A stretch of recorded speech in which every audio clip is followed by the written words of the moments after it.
സെക്രട്ടേറിയറ്റിന് മുന്നിലെ ആശാവർക്കർമാരുടെ രാപ്പകൽ സമരം തുടരും. ആരോഗ്യവകുപ്പ് മന്ത്രി വീണ ജോർജ് വിളിച്ച ചർച്ച ഇന്നലെ പരാജയപ്പെട്ടതോടെയാണ് സമരം തുടരാനുള്ള ജീവനക്കാരുടെ തീരുമാനം. ഫെബ്രുവരി 20-ന് കേരളത്തിലെ 27,000-ഓളം വരുന്ന ആശാവർക്കർമാർ സെക്രട്ടേറിയറ്റിന് മുന്നിൽ മെഗാ കുടുംബ സംഗമവും സംഘടിപ്പിക്കും.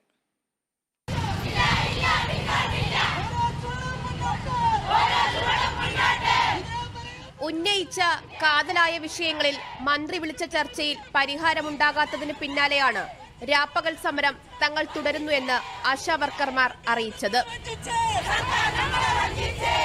ആശാവർക്കർമാരുടെ ഓണറേറിയം വർദ്ധിപ്പിക്കുക, അതിനേർപ്പെടുത്തിയിരിക്കുന്ന മാനദണ്ഡങ്ങൾ മുഴുവൻ പിൻവലിക്കുക, എല്ലാ മാസവും 5-ാം തീയതിക്ക് മുമ്പ് ഓണറേറിയം നൽകുക. ഈ വിഷയങ്ങൾ നിരന്തരമായി മന്ത്രിയുടെ മുന്നിൽ കൊണ്ടുവന്നപ്പോഴും നമ്മൾ അവതരിപ്പിച്ചുകൊണ്ടിരിക്കുകയാണ്.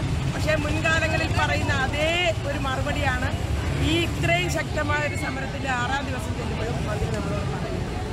സർക്കാരിൻ്റെ സാമ്പത്തിക പ്രതിസന്ധി അതുമൂലമാണ് പൈസ കൊടുക്കാൻ കഴിയാത്തത് എന്നാണ് പറയുന്നത്. വിരമിക്കൽ ആനുകൂല്യങ്ങൾ സംബന്ധിച്ച് തീരുമാനമെടുക്കണമെന്ന് പറഞ്ഞതിൽ ധനവകുപ്പുമായി ആലോചിക്കട്ടെ എന്നായിരുന്നു ആരോഗ്യവകുപ്പ് മന്ത്രിയുടെ മറുപടിയെന്നും ആശാ വർക്കേഴ്സ് പറയുന്നു.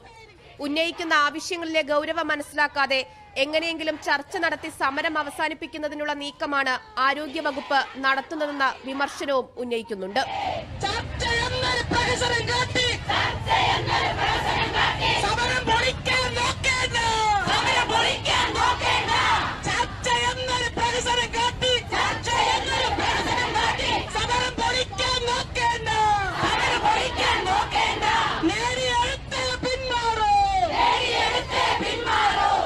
അതേസമയം 3 മാസത്തെ കുടിശ്ശികയുള്ള വേതനം നൽകാമെന്ന് മന്ത്രി ഉറപ്പു നൽകിയതായാണ് വിവരം.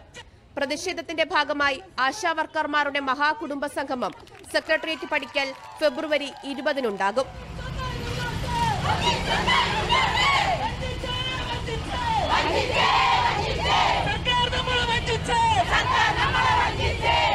Kerala vision news, Thiruvananthapuram.